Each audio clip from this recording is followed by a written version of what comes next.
Well, hello and welcome to episode 3 of the Geek Show on Alt TV. I'm MsBehaviour, and from this week we'll be showing you some of the tools we're using to make the Geek Show on a shoestring budget from New Zealand. Here we have Personal Brain at thebrain.com, which has raves from Calvin and Mistress, who both say it's sorted their heads right out. And this week in Geek News we start with londonbananas.com. Well, London Bananas pretty much does what it says on the tin. It's pictures of banana skins found in London. Now, I have to say, I think you have to be bananas to want to live in London in the first place. But this is just fantastic. And I'm just going to be looking for bananas now every time I hop into Auckland with my camera. Is it art? Situational comedy? I don't know what to make of it, but all I know is it's absolutely fantastic.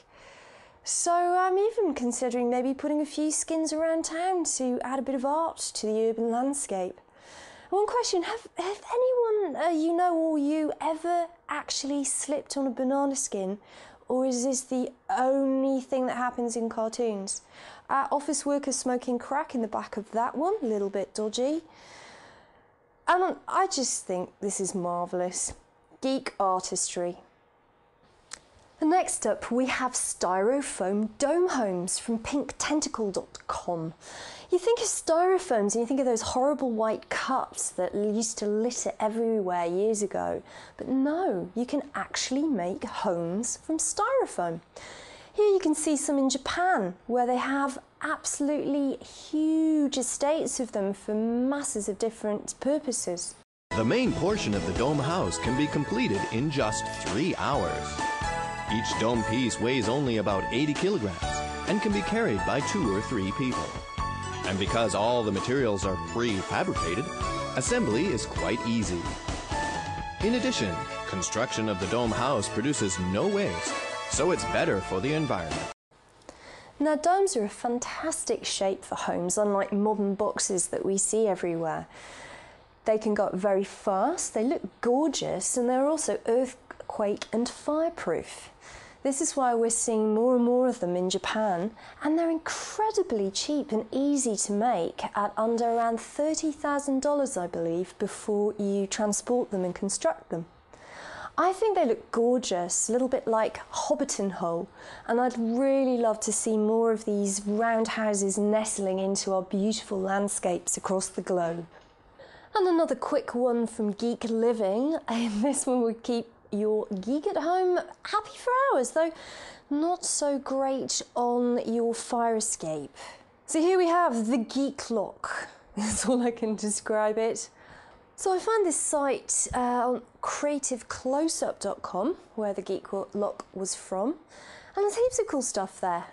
Good board game designs, loved board games as a kid, good to see them still around. Home decor for absolute geeks, designer toys, papercraft, big online now, people making papercraft models, and Photoshop lists. And now for the jetpack, made in New Zealand and demoed at an air show recently.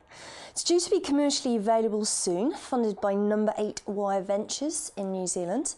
And I found this one over at the Silicon Valley blog from Tim Norton, which is well worth a look. This is our machine. The whole thing's carbon fibre.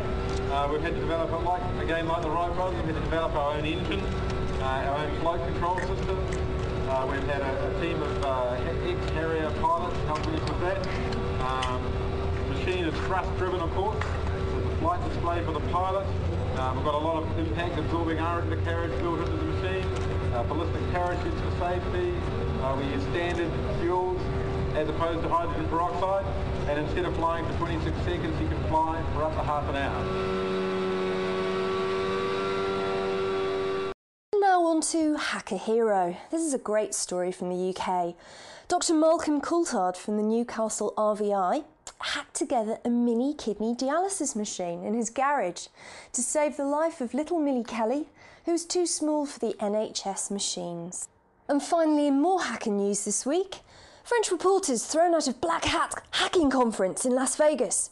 For hacking. Oh, the irony. And now for some quotes on hacking from Richard Stallman, also known as RMS, currently on his New Zealand tour. Taken from the Og Vorbis podcast on Radio New Zealand National. And we met him briefly at the Alt Studios, where he showed me his Lamote Lappy. So here's over to RMS on hacking. What we mean and meant by hacker is enjoying playful cleverness.